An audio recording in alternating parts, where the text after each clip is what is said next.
Assalamualaikum warahmatullahi wabarakatuh. Selamat pagi mahasiswa MPI semester 3 mata kuliah studi hadis. Mohon maaf atas keterlambatan materi, di mana saya memang dalam kondisi yang memang sangat sulit untuk saat ini untuk pergi ke kampus. Bahkan untuk membuat materi saja saya masih keteteran, jadi mohon maaf, ini materi-materinya saya susulkan di akhir sebelum UAS. Karena memang ada beberapa materi yang masih sangat penting untuk dibahas, untuk saya berikan kaitannya dengan mata kuliah studi hadis. Untuk dua materi yang terpenting nanti kita akan membahas mengenai hadis dhaif dan hadis maudhu, di mana yang pertama kita bahas dulu mengenai hadis dhaif, serta nanti hal-hal yang berkaitan dengannya, masalah-masalah yang ada, serta berkaitan pula dengan bagaimana hadis dhaif ini ternyata menjadikan mazhab dalam amaliyah terutama di Indonesia itu sendiri. Baik, sebelum kita mulai, mari kita awal dengan bacaan basmalah bersama. Bismillahirrahmanirrahim. Semoga menjadi amal ibadah kita semua. Allahumma amin. Yang pertama mengenai hadis dhaif, sebagaimana dulu kita pernah membahas, kita bahas lagi sebentar.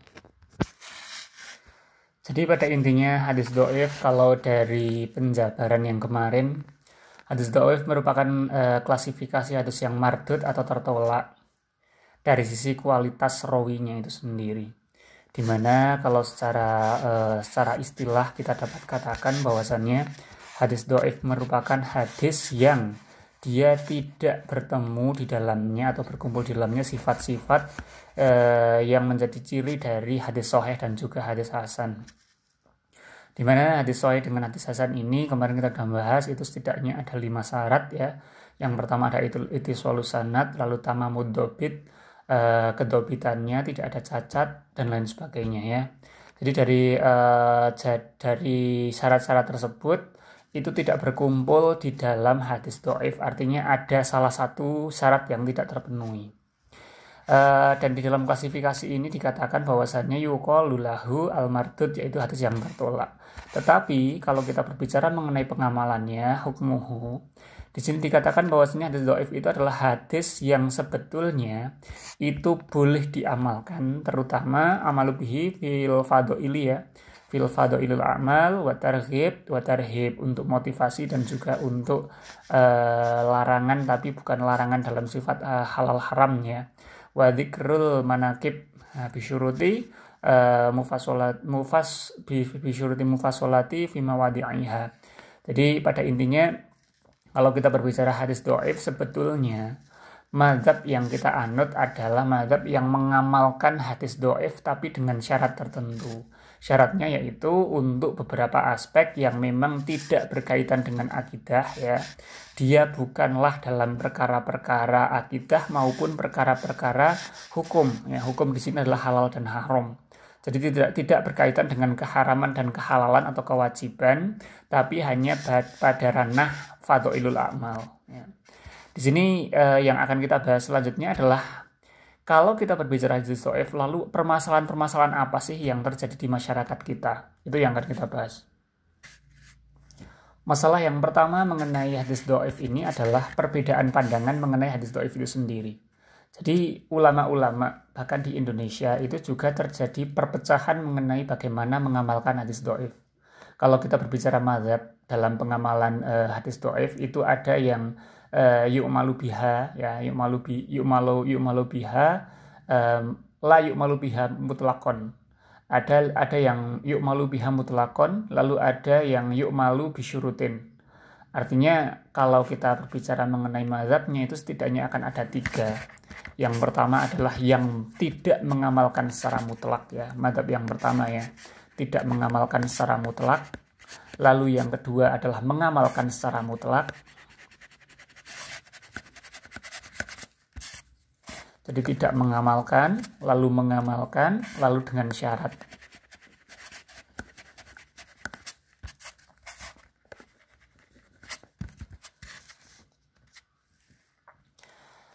Pendapat yang pertama mengatakan bahwasannya hadis dhaif itu tidak diamalkan secara mutlak. Secara mutlak berarti dalam ranah apapun.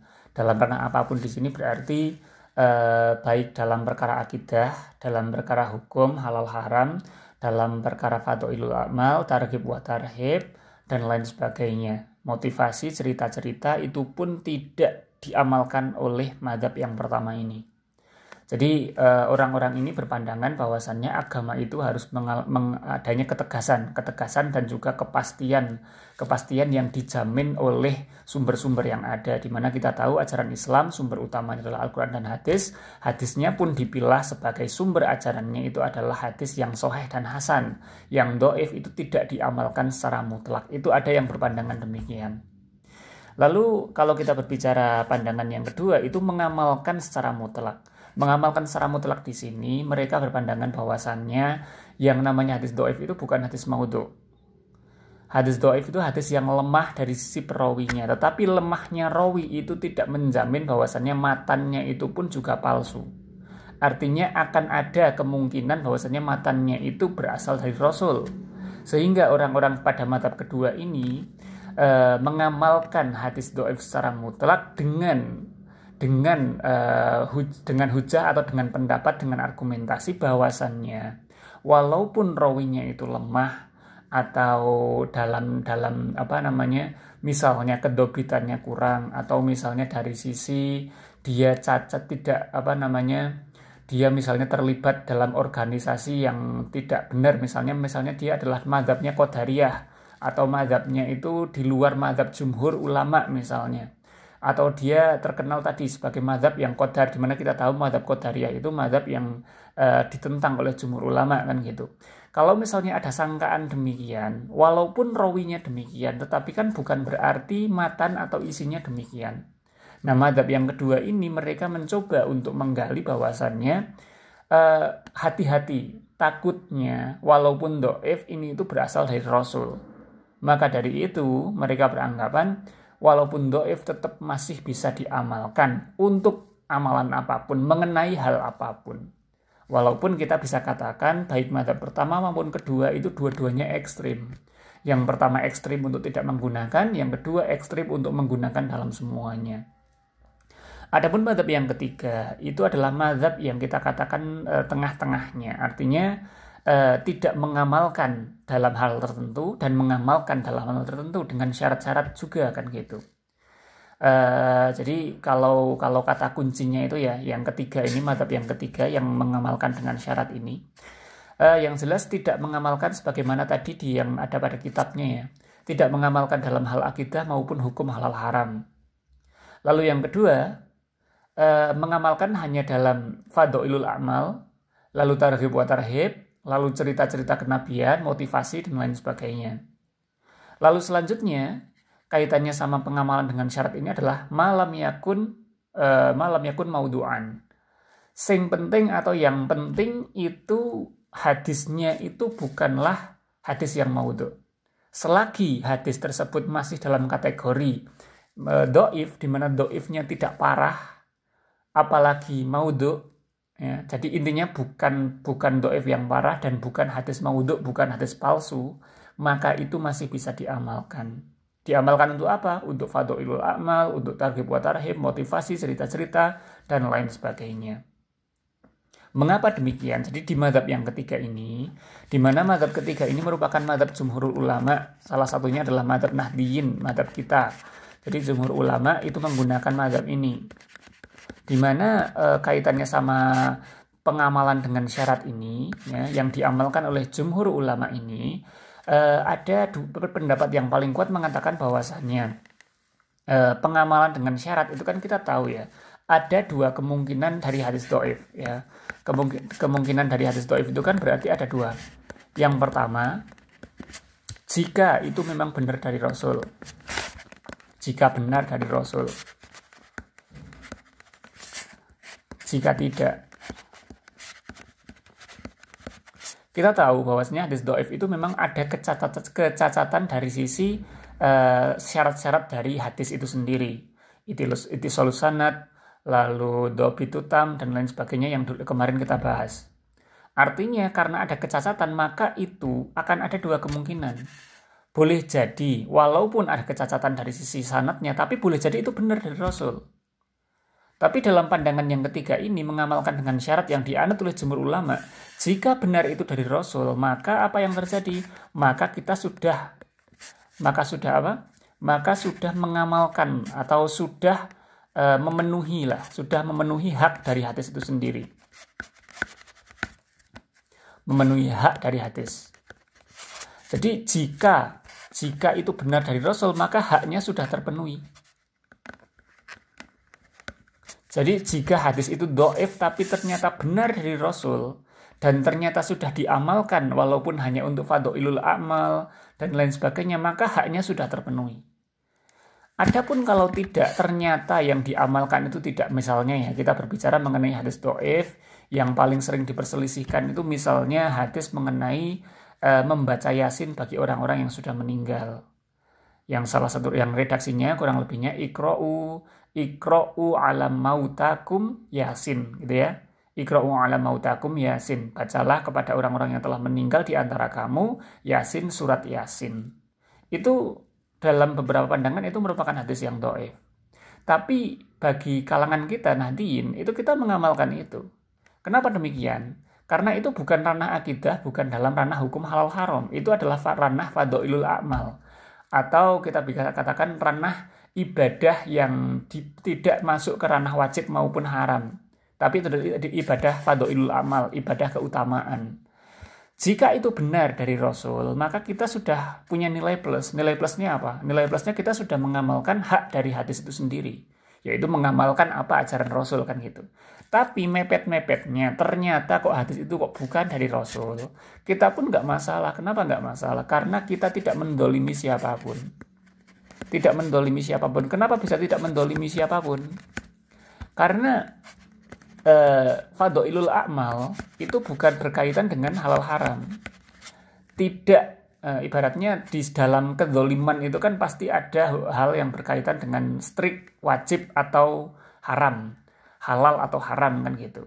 Padahal fadhailul a'mal tidak masuk ke sana. Artinya kalau kita melaksanakan hadis dhaif tersebut dalam ranah yang memang di luar hukum halal haram dan di luar akidah, maka kita tidak akan mendolimi siapapun, ya.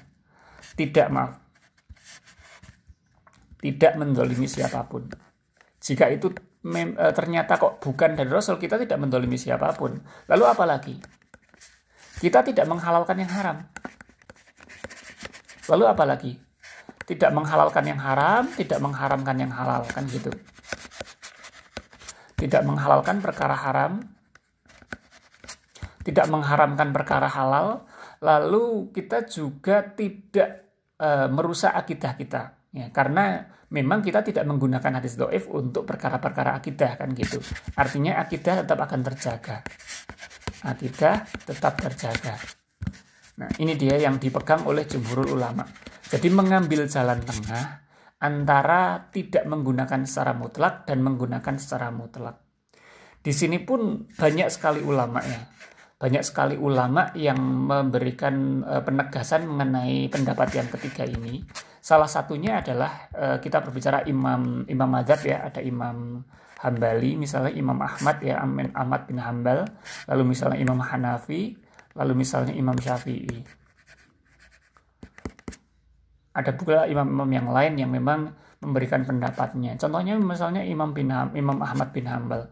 Imam Ahmad bin Hambal mengatakan yang kurang lebih artinya yang namanya hadis dhaif itu bagi Imam Hambali itu lebih disukai daripada ro'yun, kan gitu.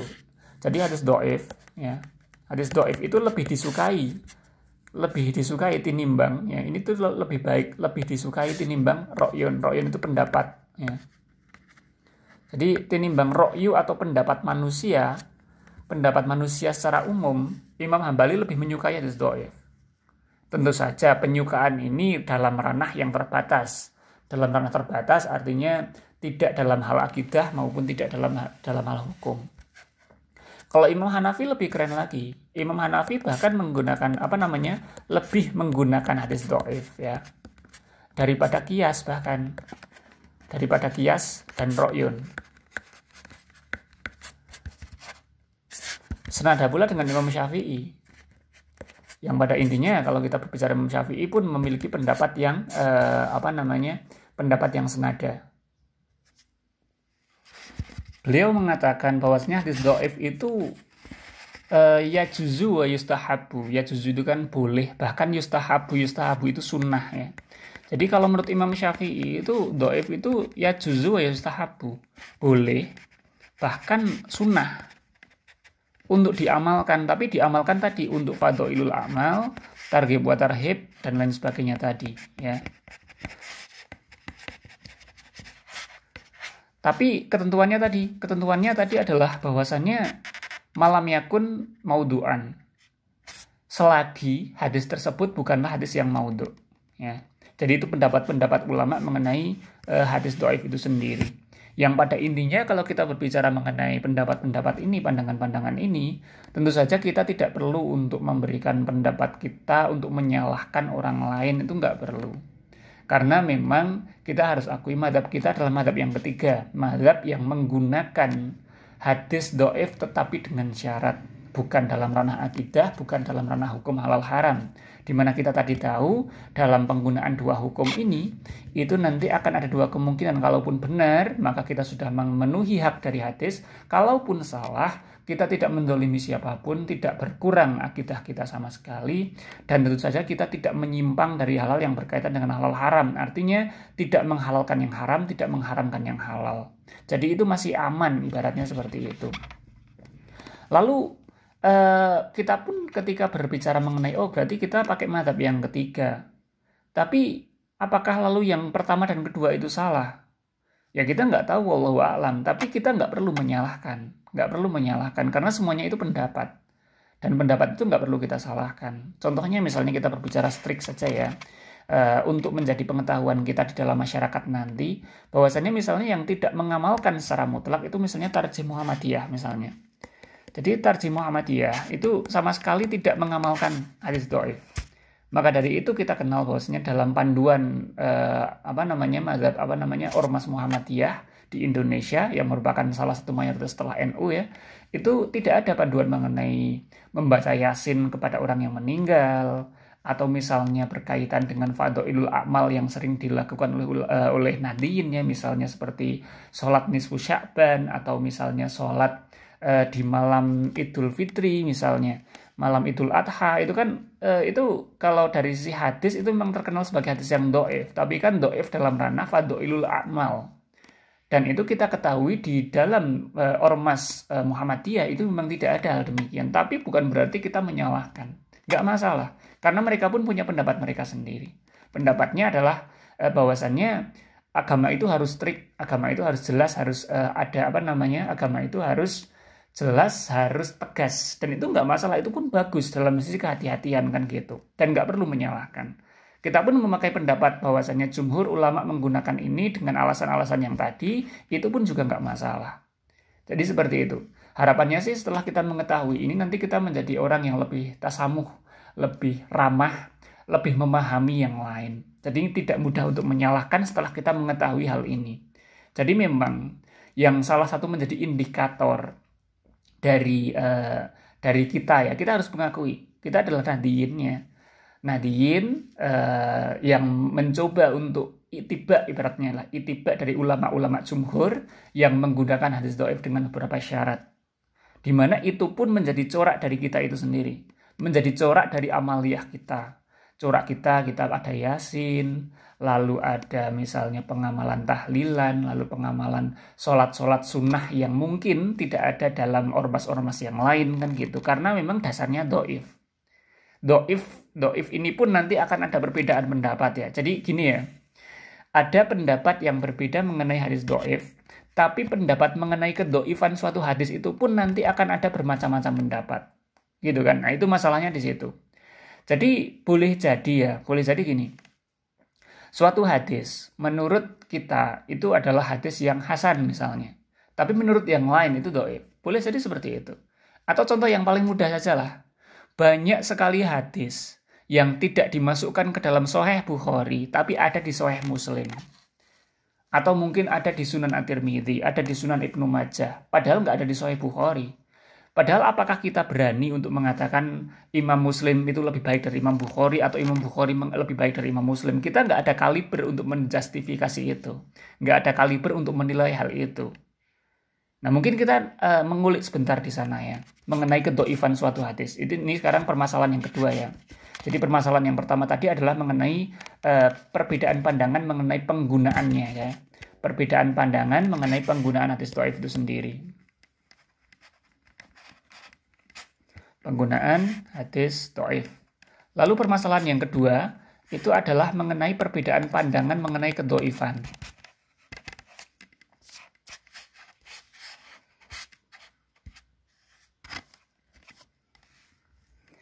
Jadi permasalahan yang kedua adalah perbedaan pandangan mengenai kedoifan dari suatu hadis. Yang pertama perlu kita tegaskan adalah bahwasannya kita ketahui ada ulama-ulama hadis yang menghimpun hadis. Misalnya contoh paling sering saja ya, Imam Muslim, Imam Bukhari.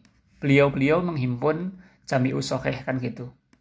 Menghimpun hadis-hadis yang sahih. Beliau-beliau itu menghimpun hadis-hadis yang sahih ya.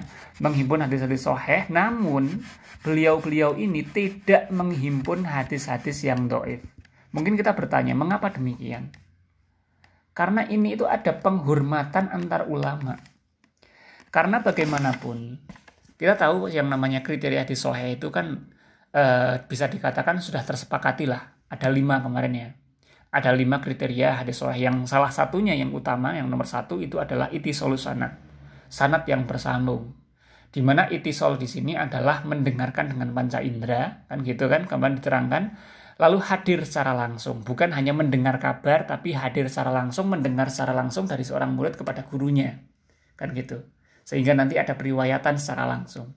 Tetapi dalam kriteria ini, itu ada perbedaan pendapat. Misalnya antara Imam Bukhari dengan Imam Muslim. Kalau Imam Bukhari mengatakan ittisalus sanad itu hadir itu menyimak secara langsung, mendengar secara langsung. Tapi bagi ulama yang lain, Imam Muslim misalnya, itu enggak seperti itu. Enggak harus seperti itu. Jadi kriteria ittisalus sanadnya itu sama, tapi pendefinisian ittisalus sanad itu berbeda. Boleh jadi seperti itu. Sehingga banyak sekali hadis yang tidak masuk ke Sahih Bukhari, tapi masuk ke Sahih Muslim. Karena bagi Imam Muslim itu hadis yang sahih kan gitu. Jadi itu setidaknya kurang lebih menjawab mengapa banyak ulama hadis yang menghimpun hadis sahih tapi tidak menghimpun hadis dhaif. Karena itu merupakan penghormatan kerendahan hati, kita katakan seperti itu. Kerendahan hati atau apa ya? Itu merupakan sikap attitude dari seorang ulama kepada ulama yang lain untuk tidak menjustifikasi ulama yang lain. Jadi misalnya Imam Bukhari menghimpun ratusan ribu hadis, tapi apakah itu sudah menghimpun semuanya? Kan belum. Dan kenapa yang lain tidak dihimpun? Karena yang lain yang tidak dihimpun itu menurut Imam Bukhari itu tidak sahih. Tetapi walaupun demikian, yang tidak terhimpun oleh Imam Bukhari ini boleh jadi itu nanti akan dianggap sahih oleh ulama yang lain. Maka dari itu, beliau tidak mengumpulkan hadis-hadis yang dhaif. Nggak perlu dikumpulkan oleh jami'ud dhaifat misalnya. Kumpulan hadis-hadis yang dhaif itu nggak perlu dilakukan. Kenapa? Karena beliau tidak ingin menjustifikasi ulama yang lain sebagai salah dalam menghimpun hadis. Karena apa? Karena tadi setiap ulama itu memiliki pandangan sendiri mengenai kriteria dari kedhaifan suatu hadis itu sendiri. Karena apa? Karena kriteria atau syarat-syarat dari hadis sahih dan hasan itu sendiri ada bias, kita katakan bias ya, atau ada perbedaan penafsiran dari para ulama itu sendiri. Jadi karena ada perbedaan itu, maka tidak dihimpun hadis dhaif oleh ulama-ulama tersebut. Walaupun ya mungkin akhir zaman sih ya, di akhir zaman ini sudah muncul ada orang-orang yang mencoba untuk menghimpun hadis dhaif. Di mana itu efeknya itu tadi ada semacam penghakiman, ya kan? Hadis ini dhaif itu kan penghakiman. Di mana penghakiman itu sebetulnya justru malah tidak dilakukan oleh ulama-ulama terdahulu, tapi dilakukan oleh orang-orang sekarang kan gitu. Dilakukan di mana itu bahkan mungkin kita bisa katakan dampak buruknya lebih banyak daripada maslahatnya. Sebagaimana kita bahas kemarin juga waktu membahas hadis dhaif ya, bahwasannya ada orang yang mengklasifikasikan, menggolongkan hadis dhaif, tapi menurut Ibnu Hajar itu merupakan sesuatu yang tidak berfaedah sama sekali. Nggak berfaedah itu seperti itu. Karena apa?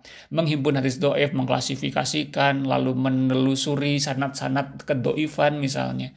Itu nanti akan terjadi yang namanya tidak menghormati pendapat ulama yang lain. Sebagaimana Imam Bukhari misalnya. Imam Bukhari mengumpulkan di Jami'us Shahih, Sahih Bukhari, tapi beliau tidak mengumpulkan hadis do'if. Karena apa? Karena beliau berhati-hati. Jangan-jangan yang menurut saya itu adalah do'if, tapi ternyata menurut imam yang lain itu sahih, maka saya tidak perlu mengklasifikasikan hadis tersebut. Hadis yang tidak sahih tersebut tidak perlu saya klasifikasikan. Itu pendapat Imam Bukhari seperti itu. Dan ternyata benar. Banyak sekali hadis yang tidak dianggap sahih oleh Imam Bukhari, tapi dimasukkan ke Sahih Muslim, dimasukkan ke Sunan Ibnu Majah, Ibnu Tirmidzi, Abu Dawud, dan lain sebagainya. Jadi itu merupakan permasalahan mengenai kedoifan dari hadis itu sendiri. Masalah selanjutnya yang bisa kita bahas berkaitan dengan pandangan kedoifan hadis ini adalah munculnya silsilah hadis doif. Jadi di akhir-akhir abad ini muncul pandangan bahwasannya kita harus menelusuri hadis doif itu silsilahnya siapa saja, misalnya gitu. Mengkodifikasi bahkan ya, mengumpulkan hadis-hadis doif itu apa aja, dikumpulkan sehingga harapannya nanti orang-orang akan berhati-hati dalam mengamalkan, kan gitu. Itu kalau bagi saya pribadi ya, ini silahkan Anda berbeda pendapat, nggak masalah. Kalau bagi saya pribadi ini itu lebih banyak buruknya daripada baiknya. Kenapa? Karena itu efeknya itu adalah nanti penghakiman antar satu kelompok dengan kelompok yang lain itu akan lebih banyak. Akan lebih banyak orang yang lebih menghakimi kelompok lain. Kenapa ada penghakiman? Karena seperti yang kita tahu tadi, ada perbedaan pandangan mengenai pengamalan hadis do'if. Karena ada perbedaan pengamalan hadis do'if, otomatis kan akan terjadi mazhab-mazhab. Dan dari mazhab-mazhab ini kalau dikumpulkan, ini kumpulan hadis do'if, ini kumpulan yang hadis sahih, ini yang hasan misalnya gitu. Nanti akan terjadi penghakiman antar kelompok itu lebih banyak. Bahkan ada silsilahnya sekarang itu. Silsilah hadis do'if itu dari sini loh, dan lain sebagainya. Jadi pada intinya hal itu sebetulnya tidak perlu kita permasalahkan ya, tidak perlu dipermasalahkan. Walaupun kita boleh meneliti suatu hadis lalu kita mengatakan ini itu do'if, ini hasan, ini sahih, itu sangat boleh sekali. Tapi nggak perlu kita mengumpulkan, menghimpun sehingga membuat aturan untuk disepakati bersama ini adalah silsilah do'if. Untuk apa? Untuk apa seperti itu?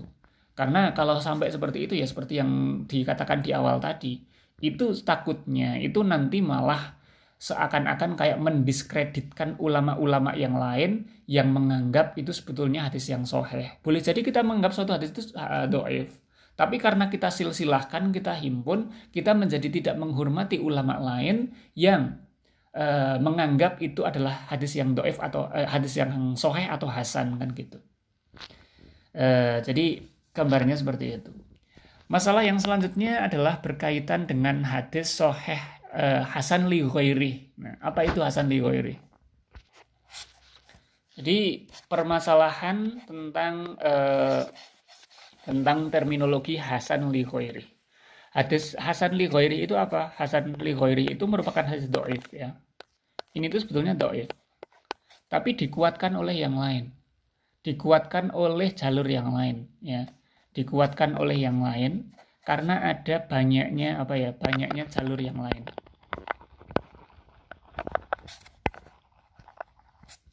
Banyaknya jalur yang lain yang berkaitan. Jadi ada satu hadis yang hadis tersebut itu dhaif, tapi dia dikuatkan oleh hadis-hadis yang lain yang berkaitan dengan hadis dhaif tersebut dari sanad yang lain. Jadi kalau dia berdiri sendiri hadis tersebut dhaif. Tapi ada hadis yang lain di mana dari jalur yang lain itu berkaitan dengan hadis dhaif tersebut.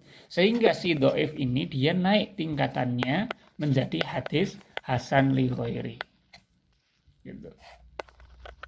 Apa yang kita bisa bahas di sini? Yang kita bisa bahas di sini adalah hadis hasan li ghairi ini menunjukkan bahwasannya suatu hadis walaupun dicap sebagai hadis dhaif karena misalnya ada satu rawi yang mengalami kecacatan dari sisi misalnya hafalannya atau misalnya dituduh beliau itu dari suatu golongan yang bertentangan dengan mazhab jumhurul ulama, Misalnya seperti itu. Tapi kan itu sama sekali tidak menjamin kalau apa yang dia sampaikan itu tidak berasal dari Rasul. Artinya ada kemungkinan itu adalah berasal dari Rasul. Makanya nanti yang namanya do'if pun nanti bisa naik tingkatannya menjadi hasan li ghairi. Karena apa? Karena hadis ini dikuatkan oleh hadis-hadis dari jalur yang lain yang berkaitan dengan hadis do'if tersebut. Jadi kita bisa mengambil kesimpulan di permasalahan yang ketiga ini bahwasannya hadis hasan yang sudah makbul, hadis do'if yang mardud ya. Do'if itu kan mardud dari sisi penggunaan untuk secara umum ya. Kemarin kita sudah membahas. Tapi dia pun bisa naik menjadi hadis hasan li ghairi karena adanya pembahasan yang lain. Atau bahkan hadis do'if ini boleh jadi ini dia menjadi sesuatu yang pasti bisa diamalkan. Kenapa? Karena ada kasroti turuk. Kasroti turuk itu artinya hadisnya itu do'if dari sisi satu jalur, tapi ternyata mutawatir. Nah itu nggak bisa disangkal lagi kalau itu. Kalau mutawatir itu sudah makbul, sudah bisa dipakai, kan gitu. Walaupun kasus itu sangat jarang ya. Yang banyak itu adalah do'if yang dikuatkan oleh hadis yang lain, di mana hadis itu adalah hadis yang berasal dari jalur yang lain, yang berkaitan dengan apa yang disampaikan oleh hadis do'if tersebut, sehingga dia naik menjadi hasan li ghairi. Itu mengenai hadis do'if ya, dan juga permasalahan-permasalahannya. Sedikit saya simpulkan dari awal tentang apa yang kita bahas mengenai hadis do'if ini. Yang pertama tadi, permasalahan yang pertama adalah mengenai pandangan para ulama dalam mengamalkan hadis do'if. Ada yang tidak mengamalkan secara mutlak, mengamalkan secara mutlak, lalu mengamalkan dengan syarat. Dan jumhur ulama itu mengamalkan dengan syarat. Dari pengetahuan ini harapannya kita menjadi tahu latar belakang mengapa di Indonesia ini ada banyak sekali mazhab dalam berkaitan dengan amaliyah-amaliyah. Mengapa Nahdliyin itu amaliyahnya banyak tapi Muhammadiyah itu amaliyahnya itu sedikit cenderungnya kan gitu. Dan harapannya setelah kita mengetahui itu kita nanti lebih toleran kepada yang lain. Kita tidak lagi strict, tidak fanatik terhadap diri kita sendiri, tidak menyalahkan yang lain. Karena kita tahu dasar dari masing-masing orang yang menggunakan mazhab-mazhab ini, baik yang tidak mengamalkan secara mutlak maupun mengamalkan dengan syarat, mereka memiliki alasan-alasan masing-masing. Dan kita pun punya alasan kita sendiri, mengapa kita memilih amalan yang ketiga atau praktik yang ketiga, yaitu mengamalkan dengan syarat. Karena kita berpedoman bahwasanya jumhur ulama bil jamaah mengikuti pandangan yang terbanyak itu yang terbaik kan gitu. Tapi setidaknya kita jadi tahu bahwasannya yang lain pun itu memiliki pandangan mereka masing-masing dan kita tidak perlu menyalahkan. Kita harus saling tasamuh, saling bertoleransi dengan pendapat yang lain. Yang pada intinya dalam pengamalan hadis do'if seperti apapun, terutama untuk pandangan yang ketiga yaitu dengan syarat, itu kita bisa cenderung kepada pandangan para ulama. Kedoifan itu sebetulnya silahkan diamalkan, karena bagaimanapun kalau menurut Imam Hambali itu lebih baik daripada ro'yu. Kalau menurut Imam Hanafi itu bahkan lebih baik diamalkan daripada qiyas maupun ro'yu dalam hal fadhailul a'mal dan juga amal tarhib wa targhib. Kalau menurut Imam Syafi'i bahkan hadis do'if itu tidak hanya boleh tapi bahkan kesunahan. Yustahabu, disunahkan. Dalam tanda kunci malam yakun maudu'an. Yang penting itu bukanlah hadis palsu. Kalau itu bukan hadis palsu maka itu boleh bahkan disunahkan untuk diamalkan dalam ranah-ranah selain akidah dan hukum halal haram. Yang selanjutnya berkaitan dengan permasalahan kedoifan, kita harus memahami bahwasannya kedoifan suatu hadis itu berbeda antar ulama satu dengan yang lain. Tidak bijak kalau misalnya kita menghimpun hadis doif untuk memberikan justifikasi atau penghakiman terhadap kelompok lain, itu nggak perlu. Kita cukup meniru ulama-ulama terdahulu, Imam Bukhari, Imam Muslim, Imam Ibnu Majah, ulama-ulama hadis yang telah mengumpulkan hadis tersebut. Mereka tidak mengumpulkan hadis doif, mereka hanya mengumpulkan hadis sahih. Tujuannya apa? Agar membuka peluang bagi ulama yang lain. Boleh jadi ulama yang lain itu memiliki pandangan bahwasannya hadis tersebut itu hadis yang sahih. Padahal menurut dia sendiri itu doif, tapi boleh jadi menurut yang lain itu sahih. Boleh jadi, dan itu prakteknya sangat banyak sekali. Yang selanjutnya bahwasannya kaitannya sama pandangan ini ada yang namanya munculnya silsilah hadis dhaif itu sendiri ya. Jadi ada munculnya silsilah hadis dhaif, harapannya kita tidak perlu mengikuti hal yang demikian lah. Nggak perlu kita menyelidiki kumpulan hadis dhaif dan lain sebagainya. Karena itu sebetulnya kalau kita lihat dari madorot sama maslahatnya itu lebih banyak madorotnya ya. Lalu yang selanjutnya pandangan yang permasalahan yang ketiga berkaitan dengan masalah Hasan li ghairihi. Hasan li ghairi, kalau bagi kita sih aman saja ya, kita tasahul atau gampang saja lah. Gampangnya kenapa? Karena kita mengamalkan hadis dhaif dalam perkara-perkara selain akidah dan halal haram.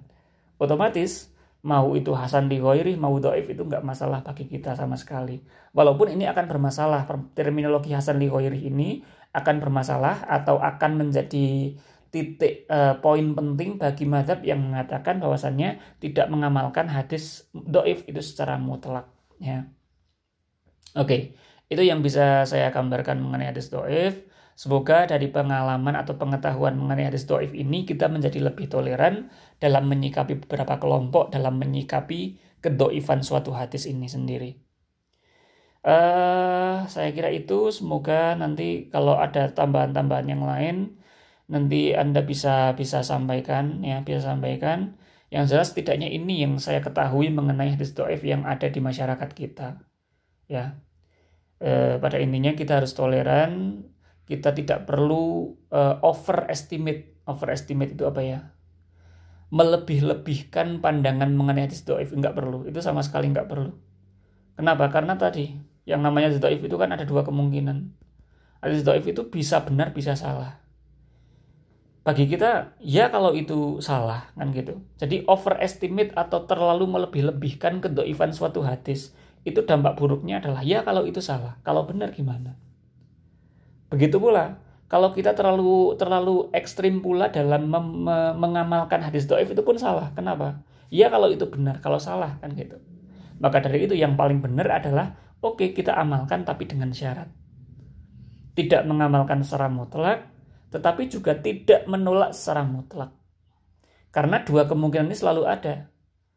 Kemungkinan dia memang benar-benar dari Rasul, kemungkinan yang kedua dia tidak berasal dari Rasul.